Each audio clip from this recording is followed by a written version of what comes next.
Ya, shalom, selamat pagi. Ya, jadi pesan Tuhan buat kita diambil dari Mazmur 44 ayat yang ke-7 dan 8. Saya akan bacakan Mazmur 44 ayat yang ke-7 dan 8. Sebab bukan kepada panahku aku percaya, dan pedangku pun tidak memberi aku kemenangan, tetapi Engkaulah yang memberi kami kemenangan terhadap para lawan kami, dan orang-orang yang benci kami Kau beri malu. Saya akan bacakan lagi juga yang pasal ayat yang kelima ya. Engkaulah Rajaku dan Allahku yang memerintahkan kemenangan bagi Yakub.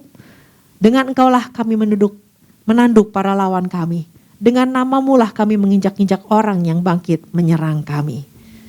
Nah, ini yang dari pesan Tuhan ini dari Mazmur. Kita belajar bahwa Tuhan adalah Allah yang memberikan kemenangan buat kita, dan itu adalah buat Tuhan memberikan kemenangan buat umatnya itu adalah sesuatu yang memang yang dia suka. Sebetulnya dia sangat suka memberikan kemenangan buat umatnya. Nah, bahkan di pesan Tuhan minggu ini dikatakan Tuhan memberikan kemenangan lagi. Nah, buat beberapa orang yang mungkin lagi dalam pergumulan, yang sedang lagi dalam keadaan yang sangat nggak baik, mereka lagi menunggu terobosan, mereka lagi nunggu jawaban, lagi nunggu pemulihan, dan mereka ketika dapat pesan ini mungkin mereka juga akan berpikir bahwa kemenangan lagi. Gue menang 1 kali aja belum. Ini udah kemenangan lagi, jangan ada miss apa nih yang mereka nggak tangkap gitu. Tapi biarlah pagi hari ini kita belajar ya, apa yang Tuhan maksud dengan kemenangan lagi ini. Nah, sebelumnya saya akan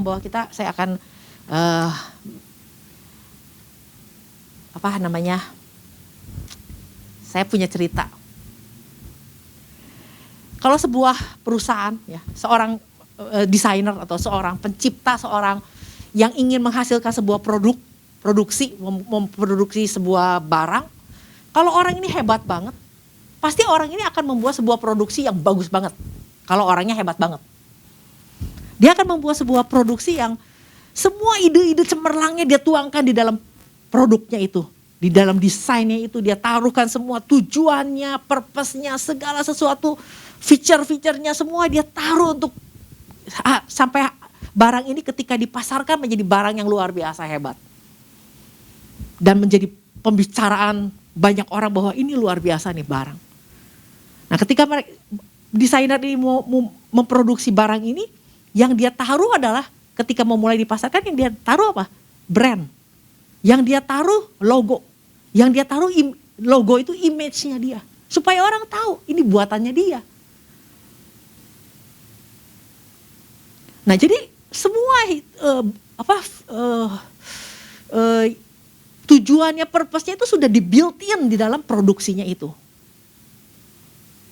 Nah, saya tidak berusaha untuk menyamakan, tapi ini sebuah gambaran bahwa ketika Tuhan menciptakan manusia pun juga sama. Bukan sama sih, ya bayangannya seperti itu, bahwa Tuhan menciptakan manusia dengan Allah pencipta langit dan bumi. Ketika dia menciptakan manusia, dia pasti menciptakan manusia dengan hal yang luar biasa, idenya, yang keinginannya, purpose-nya, tujuannya, semua dia taruh di dalam ciptaannya itu. Dan sampai akhirnya ketika dia menciptakan manusia, dia bilang ini sungguh amat baik. Dan bukan purpose-nya aja, dia juga taruh destiny-nya. Bahkan di dalam Alkitab dikatakan bahwa aku mengetahui rancangan apa yang ada padaku mengenai kamu, yaitu rancangan masa depan yang penuh pengharapan. Jadi rancangan masa depan yang penuh harapan pun sudah di-built-in di dalam manusia.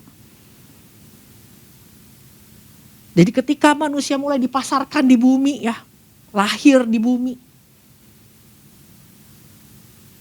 purpose itu ada di dalam manusia.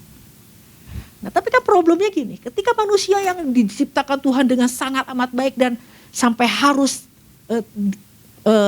ada di bumi, ternyata bumi itu kan dengan segala macam problem, dengan segala macam masalah, tantangan hidup, ada sakit penyakit, ada budaya yang mempengaruhi orang. Nah, persoalan-persoalan yang terjadi di muka bumi inilah yang membuat akhirnya manusia menjadi terfokus sama diri sendiri. Menjadi self-centered. Yang dia pikirkan gini, bagaimana untuk survive, bagaimana untuk bisa bertahan hidup, bagaimana harus bisa kerja untuk bayar tagihan, untuk bayar rekening, untuk bayar pengobatan, untuk bayar uang sekolah, untuk hidupnya terus berputar di sekitar cari uang untuk bayar. Cari uang untuk apa? Ya sekali-sekali lah pergi main. Tapi kerja lagi, cari uang lagi. Belum lagi sakit penyakit yang harus dihadapi. Belum lagi masalah hubungan-hubungan yang harus dihadapi. Nah ini tantangan-tantangan yang seperti inilah yang membuat akhirnya tujuan manusia diciptakan Tuhan mulai tergeser. Karena orang mulai berfokus, mulai hanya berpikir bagaimana untuk survive. Nah ketika orang yang Tuhan panggil untuk lahir baru, ya kita lihat di dalam Efesus 2. Ayat yang ke-8-10. Sebab karena kasih karunia kamu diselamatkan oleh iman, itu bukan hasil usahamu tetapi pemberian Allah. Itu bukan hasil pekerjaanmu, jangan ada orang yang memegahkan diri. Karena kita ini buatan Allah, diciptakan dalam Kristus Yesus untuk melakukan pekerjaan baik yang dipersiapkan Allah sebelumnya. Ia mau supaya kita hidup di dalamnya. Nah Tuhan sudah mempersiapkan itu jauh sebelum dunia diciptakan dan sudah Tuhan built in itu purpose-nya, tujuannya, pekerjaannya, segala sesuatu yang dia untuk tujuannya dia, untuk urusan kerajaan Allah sudah Tuhan taruh. Yaitu apa? Tuhan mau kita menjadi orang-orang yang punya dampak, yang bisa berkuasa di muka bumi. Tapi di satu sisi ada persoalan-persoalan bumi ini yang membuat akhirnya orang kehilangan tujuan Allah. Yang membuat akhirnya orang berpusat hanya kepada diri sendiri. Tidak lagi berpusat kepada Allah. Nah tapi melalui pesan Tuhan minggu ini kita diingatkan. Kita diingatkan bahwa buat saya ini, bahwa Tuhan ingatkan ada purpose Tuhan. Ada rancangan Tuhan di dalam kita. Dan Tuhan mau kita berpusat kepada Dia. Karena gini, kadang-kadang orang berpikir gini, masalah yang begitu bertubi-tubi, masalah ekonomi, masalah ini, ya udahlah kalau dibilang suruh datang sama Tuhan, oke lah datang. Dibaptis, oke lah baptis. Berharap ketika dibaptis semua masalah selesai. Nah kadang-kadang baptisan itu menjadi sebuah tujuan akhir bahwa kita menjadi orang yang akan jauh lebih baik. Nah kalau kita baca di dalam Yohanes 3, Tuhan bilang sama Nikodemus, kamu harus lahir baru supaya kamu bisa mengerti rencana Allah tentang kerajaan Allah. Jadi bukan sampai lahir baru kamu selesai. Kamu sengaja lahir baru, kamu harus lahir baru. Supaya apa? Kamu bisa mengerti tentang rencana Tuhan, tentang kerajaan Allah, tentang pekerjaan Tuhan yang selanjutnya. Nah, jadi akhirnya kita menjadi orang-orang Kristen yang surviving bukan impacting. Bagaimana bisa mempengaruhi loh, kita juga lagi masih bergumul. Nah itu makanya pergumulan-pergumulan itulah yang akhirnya menjadi bobot yang begitu berat. Sampai rasanya merasa bahwa sudah ditinggalkan Tuhan. Nah oleh karena itu apakah betul-betul Tuhan meninggalkan kita? Enggak. Kita cuma fokus sama diri kita sendiri dan rasanya nggak cukup. Padahal Tuhan cukupin. Tapi kita merasa nggak cukup terus. Oleh karena itu apapun kondisi kita hari ini, pergumulan pasti masih ada. Selama kita tinggal di muka bumi, ada pergumulan, ada masalah. Mungkin hari ini masih sakit. Tapi purpose Tuhan, rancangan Tuhan, itu masih ada di dalam kita. Belum expired, masih hidup di dalam kita. Nah kalau kita bisa berjalan di dalam purpose-nya Tuhan, walaupun kondisi kita hari ini tidak baik, Tuhan tetap akan memberikan kemenangan buat kita. Kenapa Tuhan mau berikan kemenangan? Hari ini menang, Tuhan mau kasih kemenangan lagi. Kemenangan lagi, supaya apa? Tujuannya tercapai. Rancangan Tuhan, destininya Tuhan tergenapi melalui hidup kita. Makanya Tuhan suka memberikan kemenangan. Nah kalau kita lihat kemarin, kita diingatkan tentang kisah Yusuf ya. Kisah Yusuf. Nah Yusuf adalah orang yang tahu ada purpose di dalam dia. Ya kan? Melalui mimpi dia tahu Tuhan punya rencana dalam hidup dia. Nah makanya sejak dia tahu itu, dia tidak lagi self-centered. Dia tidak lagi berpusat pada diri dia sendiri. Tapi dia berpusat kepada Tuhan. kepada rencana Tuhan, kepada pekerjaannya Tuhan. Makanya ketika dia harus mengalami masa-masa sulit, ya, masa sulit yang bukan yang dia pilih loh. Dia dijebloskan itu karena bukan pilihan dia untuk masuk keadaan sulit. Buat orang yang tadinya hidup enak dan harus masuk ke dalam di dalam sumur seorang diri, ketakutan dalam kondisi yang susah.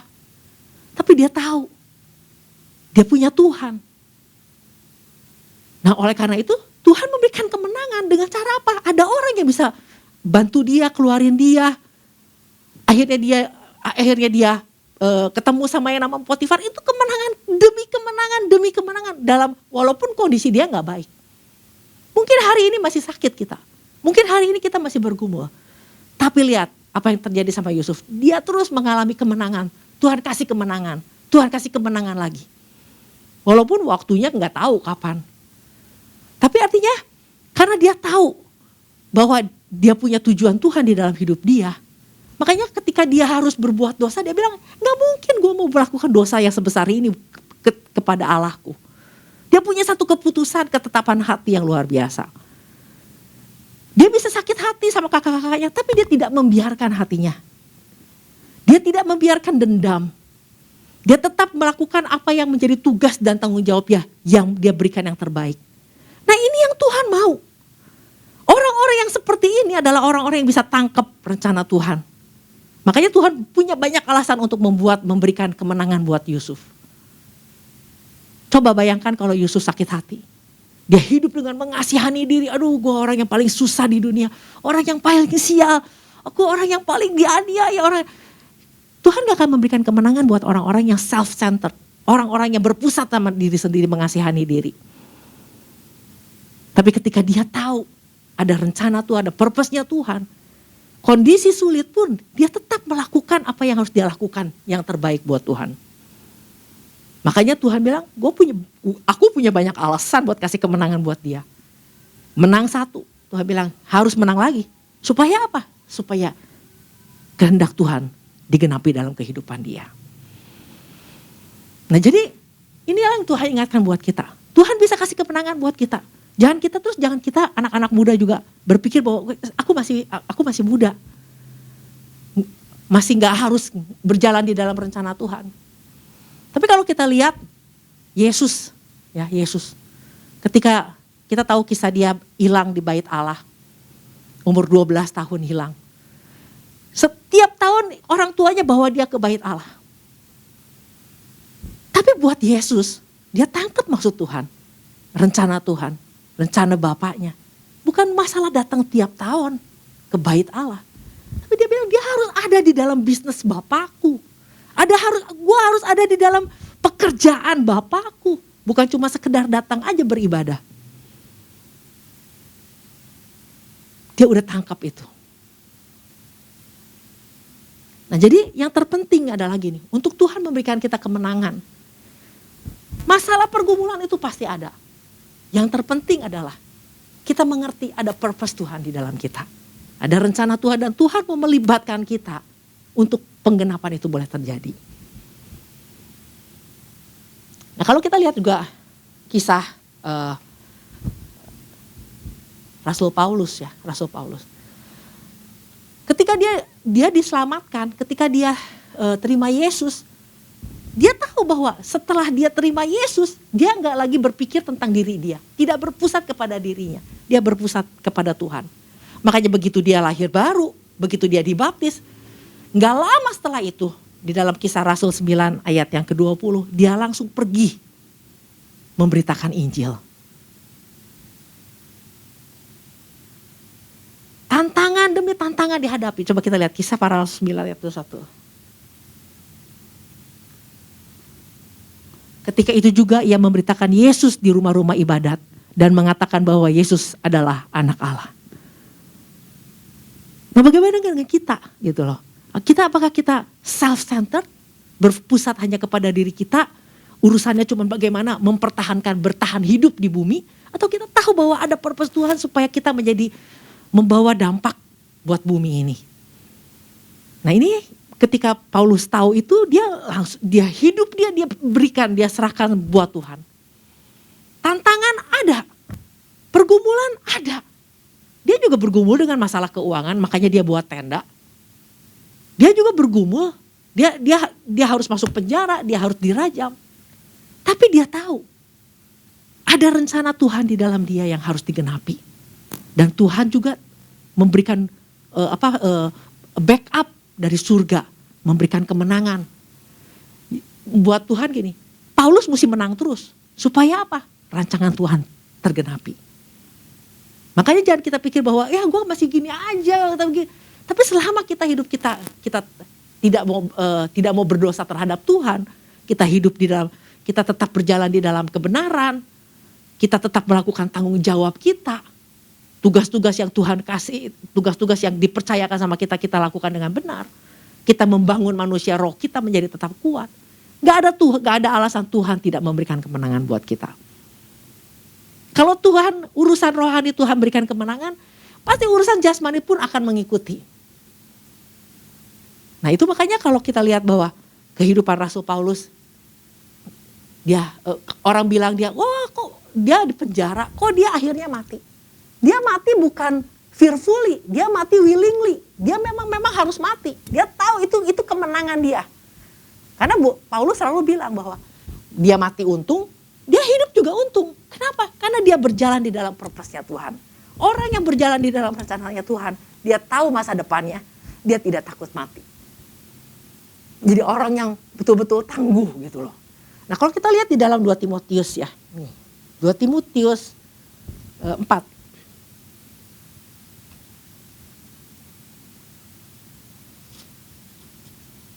Jadi kalau kita memang hidup dengan segala, ada problema-problema yang harus dihadapi, ada masalah-masalah keuangan, masalah rumah tangga, masalah sakit penyakit yang harus dihadapi. Yang terpenting adalah kita tahu ada tujuan Tuhan dalam hidup kita.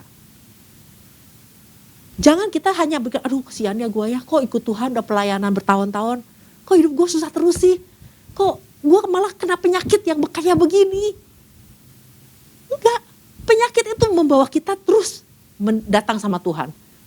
Tuhan bisa berikan kemenangan dengan caranya Tuhan, enggak tahu bagaimana caranya.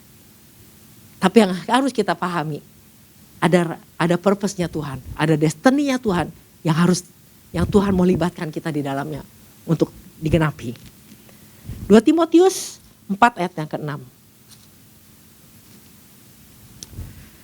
Ini saya suka dengan pernyataan Rasul Paulus ini. Mengenai diriku, darahku sudah mulai dicurahkan sebagai persembahan dan saat kematianku sudah dekat. Aku telah mengakhiri pertandingan yang baik. Aku telah mencapai garis akhir dan aku telah memelihara iman. Sekarang telah tersedia bagiku mahkota kebenaran yang akan dikaruniakan kepadaku oleh Tuhan, hakim yang adil pada harinya. Tetapi bukan hanya kepadaku, melainkan juga kepada semua orang yang merindukan kedatangannya. Jadi kalau buat orang berpikir bahwa ya Paulus juga akhirnya mati. Tapi dia mati bukan karena maut mengambil dia. Tapi dia bilang, aku sendiri yang sudah mengakhiri pertandingan kok. Udah beres yang purpose-nya Tuhan sudah dia genapi. Dikatakan bahwa kalau di sini kan mengenai diriku darahku sudah mulai dicurahkan.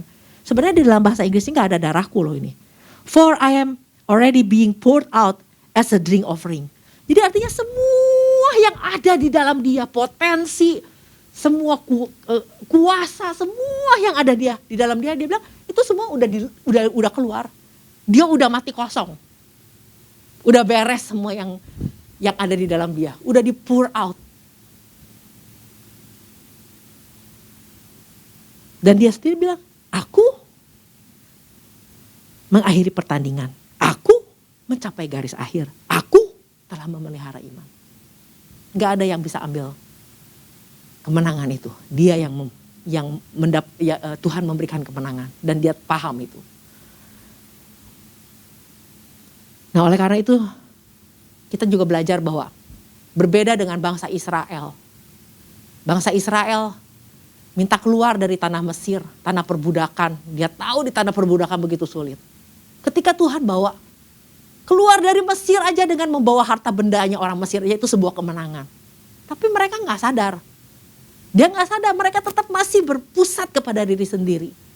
Yang mereka pikirkan tentang minum, makan bawang prei, tentang mau balik lagi ke Mesir. Dia bilang hidup di sana lebih jauh lebih enak. Itu orang yang self-centered, orang yang berpusat pada diri sendiri.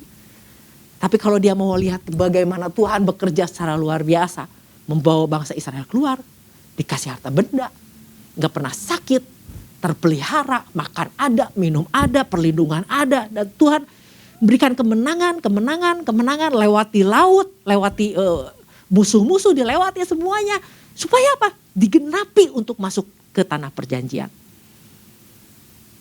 Memang lewati padang gurun nggak gampang. Memang kadang-kadang harus lapar, itu juga tidak mudah. Tapi lihat, kalau kita tahu tujuan Tuhan ada di dalam kita, built in di dalam kita, gak ada alasan untuk kita bersungut-sungut. Kita percaya Tuhan akan terus memberikan kemenangan demi kemenangan buat kita. Cuman kuncinya cuma satu. Kita harus tetap selaras dengan kebenaran, selaras dengan kehendak Tuhan. Oleh karena itu yang pertama kita lihat di dalam Mazmur 44 ayat yang ke-5 dan 6.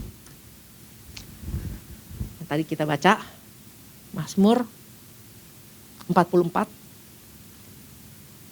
Engkaulah Rajaku dan Allahku yang memerintahkan kemenangan bagi Yakub.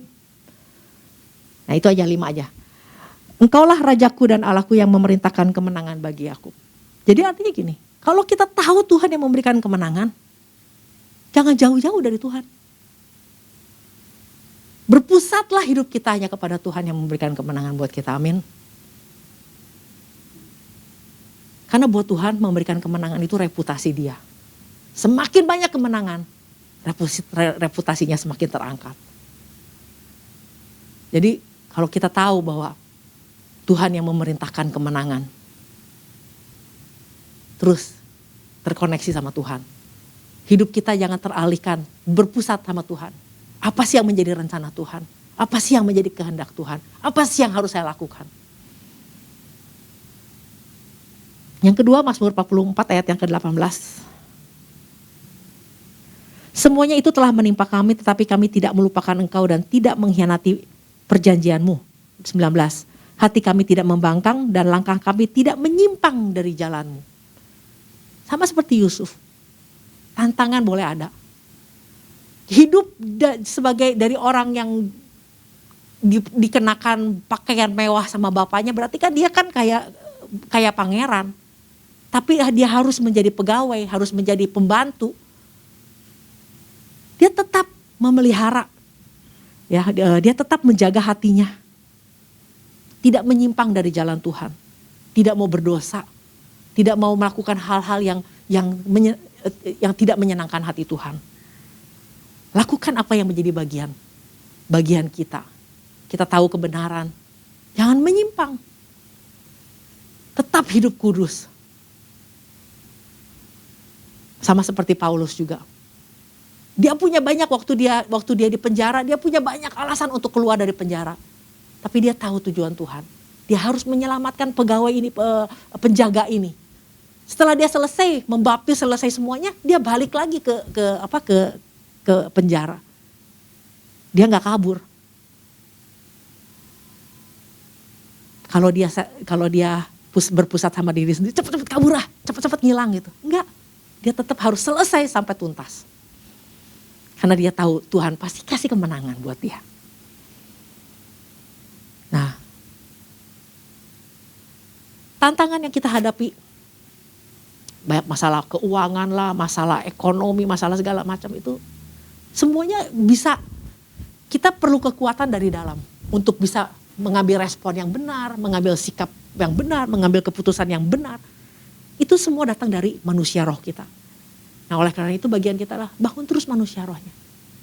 Karena manusia roh itu akan membuat kita mengambil keputusan yang terbaik. Mengambil keputusan yang benar, yang tepat. Respon yang tepat untuk menghadapi situasi. Nah kalau respon kita benar, Tuhan pasti kasih kemenangan buat kita. Lagi dan lagi. Karena Tuhan mau kita harus ada menjadi bagian dari rencana Tuhan yang harus digenapi. Tuhan mau libatkan kita. Demikian firman Tuhan, Tuhan berkati.